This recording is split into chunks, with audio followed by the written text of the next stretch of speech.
Hi everyone, welcome to another episode of Pipe Reviews. So today we're going to be taking a look at some of the things that you might want to know before buying your first firearm or gun, whatever you want to call it, pipe, stick, broom handle, doesn't matter. I really wanted to make this video for people that are essentially fairly new to firearms and might be a little bit intimidated by it. I know firearms in general can be intimidating to a lot of people, unfortunately, and I really don't think it should be that way considering the fact that I think, in my opinion, cars are deadlier than firearms, but that's a whole different conversation in itself, so I'll digress.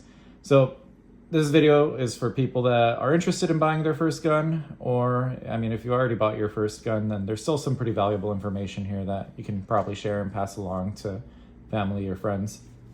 And then after that, we'll actually get into a little unboxing here. The first thing that I highly recommend anyone do, really, before even thinking about buying, touching, or looking at a gun is learning your basic firearm safety. So if you don't care about learning that or committing to basic firearm safety rules, then I really don't think you should be buying any guns, and maybe you should buy a Nerf gun instead. But even then, that might be too risky for someone like that. And then I'm also going to talk about my experience here coming into these next topics as well, because I feel like at this point, I might have some good information to pass along. So this is going to be probably the touchiest one. So the first one is know your laws. You really want to, be sure like what you can buy, what you can't, what you should or shouldn't. And unfortunately, some states are less free than others. But like I said before, that's a conversation I won't get into right now. But really, just think about what types of firearms you're allowed to purchase. That's really what it boils down to, because at the end of the day, if you can't buy it legally, I don't recommend purchasing it illegally, because then you'll essentially be a criminal.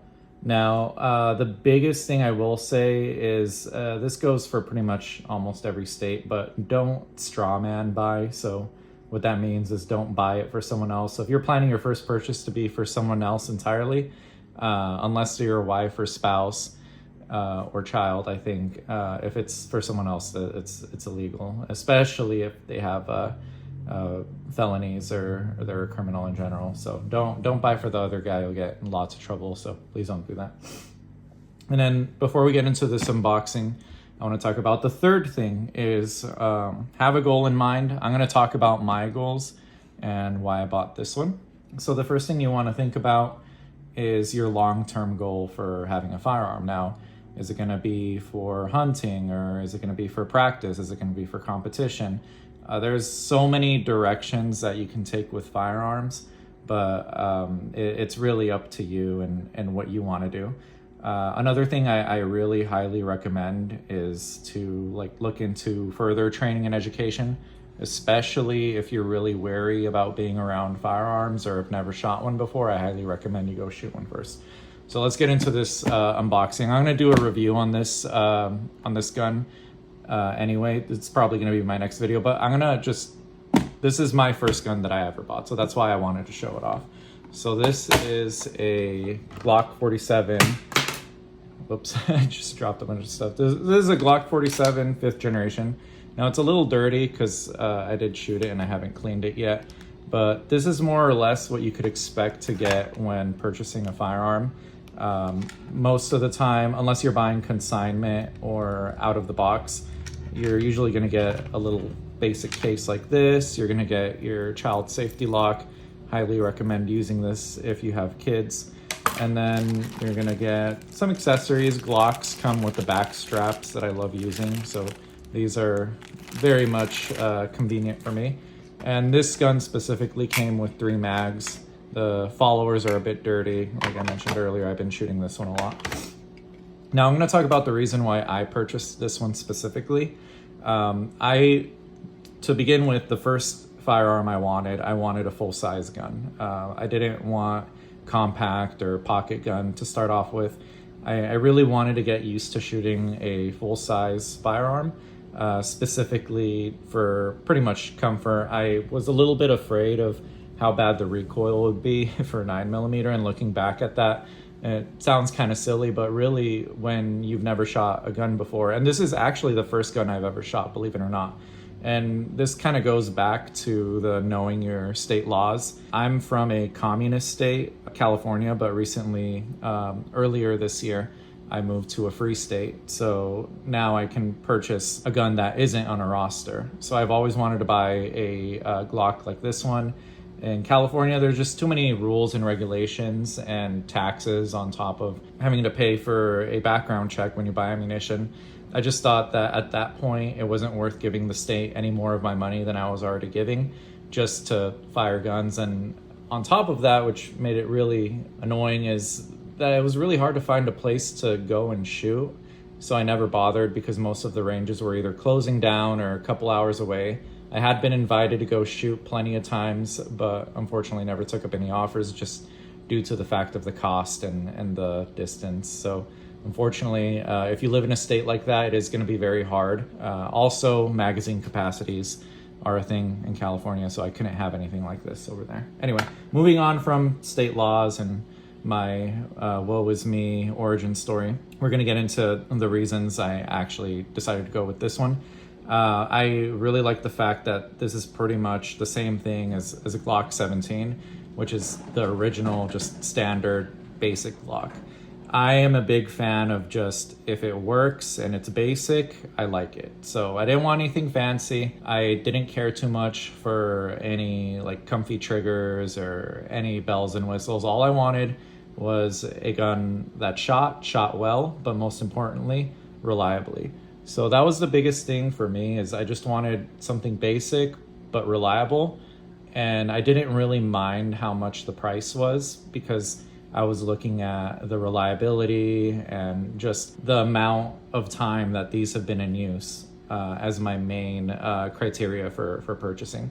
I also was interested in Glock because I really wanted to go with something that had a lot of third-party support. I think it's safe to say that Glocks are probably the most supported by third-party manufacturers, whether it's for aftermarket parts or anything else.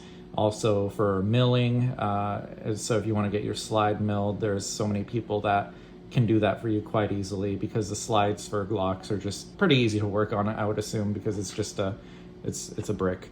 Anyway, I really like the 47. We'll get into this in another video, but I really like that the slide is interchangeable with a Glock 19. So the fact that this also is modular with other Glock pistols, that's pretty much easily the biggest selling point for me, or one of the biggest selling. That's really, I think that was the final point where I said, okay, yeah, I'll take that one if I can take it apart and use the parts with other guns, which is actually the case for most Glocks. But this one has a little neat trick that I'll show off in another video where you can swap the frame and slide with a Glock 19. Now, is that really something everyone wants? Absolutely not. In my opinion, Glocks are pretty much like a steel folding chair. They're rugged, they're not the most comfortable, but how many times have you seen a steel folding chair not fold? So that's case in point. Now, the last thing that I want to recommend is really learn everything you can about the gun that you're getting, right? If it means going to a range and firing it, then I would highly recommend that. Try out different guns, try out the ones you're interested in. It might be a little pricey, but I think it's worth it. I would really recommend against buying a gun just because it looks cool or it's your favorite gun in a game because you used it in Call of Duty or because some YouTuber recommended it. I really don't think you should buy a gun for those reasons. You should really buy a gun because you specifically have a use case for it. And always ask questions. Really don't be afraid to get into the comments or forums and really learn more about it. We live in a day, we have ChatGPT, so ask ChatGPT pretty much. ChatGPT is a gun expert at this point. Unless you're afraid of being tracked by the feds, then I would recommend something else. And yeah, just going back into learning everything you can about the first type of gun or model or in general, whatever you plan on purchasing. Check and see how available it is in your area. Different areas could have different pricings for firearms. I know right now Glocks are trending a little bit higher on price due to the recent discontinuation of certain models and laws affecting that and whatnot. So your local area might actually affect how much the firearm you want to buy is going to be worth. You really want to know what to expect and how much it's going to cost to purchase beyond the actual acquisition of the gun. So what I mean by that is really how much is going to cost you to go out to the range and shoot it? How much is ammo going to cost you? How much amount do you plan on spending on training? These are all things, because when you buy a gun, the sticker price isn't the final price. You're still going to be buying ammo. You're still going to be going to the range and taking classes if needed. If you buy a gun just to throw it in your closet, I mean, if that's what you want to do, go for it. But I really recommend against that. This is something that you really want to get familiar with and something that you want to take seriously. And yeah, just learn everything you can and take your time. Do as much research as you feel is comfortable. Don't rush into a decision you might regret. I would feel like that would be unfortunate if you just rushed into something. I know I've rushed into a lot of impulse buys, but like I said, this is a firearm. This is entirely different. So you don't want to impulse buy a gun just because it might be going out of stock or there's a huge demand for it, or things like that. You want to take your time. You want to make sure it's the right decision. Prices fluctuate, things can change, so don't do anything in a hasty manner. And finally, yeah, I would say my experience buying a firearm was generally overwhelmingly positive. I had a lot of help from the store owners, and I got a lot of good advice on different forums, and I learned a lot on YouTube, and I really took my time. And I had been thinking of buying a firearm for years now, but it wasn't until I finally moved into a different state where that became a bit easier for me.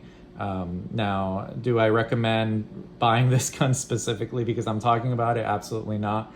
But really, I would say just drive the point of doing your homework, get something that you personally like, something that is going to be of use to you. I would recommend against it ending up in your closet and never seeing the light of day again unless you have a huge collection. But yeah, that's pretty much it.